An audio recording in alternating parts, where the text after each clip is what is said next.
Hey, it's Rick. Welcome to the channel. This video is part of my series on 3D printed tools for screen printing. Typically, this is what I do to clean off a squeegee. Use a spatula or something similar to scoop the ink back into the jar, getting as much as possible. But I thought to myself, wouldn't it be easy to make something specific for this purpose? So I modeled this squeegee cleaner. I started by tracing the profile of the squeegee onto a piece of paper and scanning it.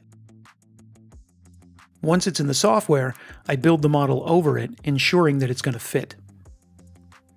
This profile is designed to fit this particular squeegee. It's a Ryonet or Green Galaxy wooden squeegee, but this design could be easily modified to fit other shapes and sizes. It's got a taper to the opening, making it easy to get over the squeegee in the first place, and it prints without supports. Here it is in action. One pull is all it takes. And that's it for this video. Don't forget to click the like and subscribe buttons. Thanks for watching.